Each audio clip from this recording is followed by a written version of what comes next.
El trastorno por uso de sustancias es una enfermedad que altera el cerebro. De esta forma, nuestro cerebro libera una sustancia química que se llama la dopamina para recompensarnos por hacer lo que necesitamos hacer para sobrevivir, como comer, beber y encontrar refugio. Y piense sobre cuando conectamos con amigos y familia. Se siente muy bien. Así nuestro cerebro nos instruye que lo hagamos una y otra vez. Aquí está la ciencia detrás de esto. En un día promedio, el nivel de dopamina en nuestro cerebro es más o menos 50. En nuestro mejor día, como dar la bienvenida a un miembro nuevo de la familia o recibir un gran ascenso, el nivel de dopamina se eleva alrededor de 100.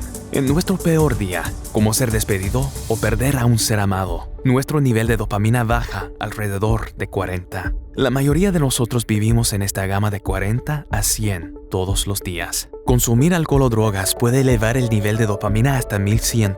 Es 10 veces más que los niveles de los mejores días del cerebro. Esta es una recompensa tan grande que puede empezar a reconfigurar el cerebro físicamente, especialmente si usamos las sustancias regularmente o si tenemos factores genéticos o en el entorno que nos predisponen al trastorno por uso de sustancias. Es cuando el cerebro puede empezar a dar prioridad a esta sustancia sobre todo lo demás. Pero, después de que el cerebro se reconfigura, no importa cuánto de la sustancia usemos, nuestro cerebro nunca alcanzará 1100 nuevamente. Y la producción natural de la dopamina del cerebro empezará a disminuir con el tiempo, hasta que necesitemos más de la sustancia solamente para que nuestra dopamina suba a 30, menos que en nuestro peor día. Así, hay apenas suficiente dopamina para levantarnos de la cama. En este punto, el uso de sustancias no es para drogarse, es solamente para sentirse casi normal, para funcionar.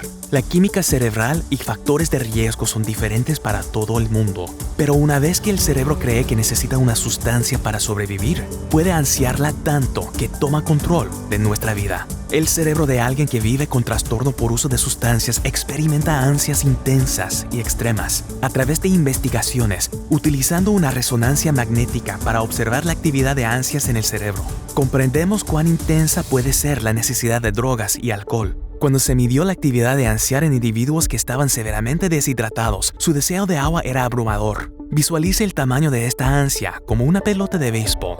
Individuos que pasaron varios días sin comida mostraron ansias del tamaño de una pelota de baloncesto.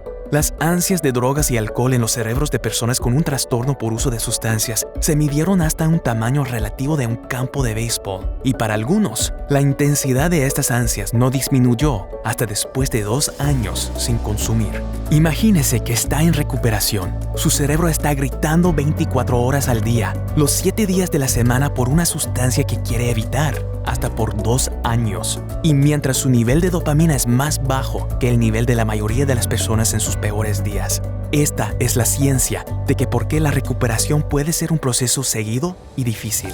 Pero hay esperanza. El cerebro puede curarse. Hay 23 millones de personas viviendo en recuperación en los Estados Unidos. Cada persona recorre un camino personal de recuperación a través de uno u una combinación de enfoques. El tratamiento sirve brindar a las personas el cuidado, las herramientas, la esperanza y el apoyo que necesitan para sanarse del trastorno por uso de sustancias y recuperar sus vidas. 1 de cada 10 de nuestros vecinos vive con trastorno por uso de sustancias. Afectan maestros, jóvenes, personal de primeros auxilios, jubilados, toda nuestra comunidad. Todos conocemos a alguien que se ha visto afectado por el uso de sustancias. Como una comunidad, una de las mejores cosas que podemos hacer es hablar de esto, compartir nuestras experiencias, trabajar juntos para interrumpir el estigma y superar las barreras al cuidado. Como una comunidad, tenemos que cambiar nuestra forma de pensar sobre lo que realmente es el trastorno por uso de sustancias, una enfermedad crónica que requiere tratamiento y apoyo continuo, como todas las otras enfermedades. Tenemos que reconocer y aceptar que afecta a las personas alrededor de nosotros,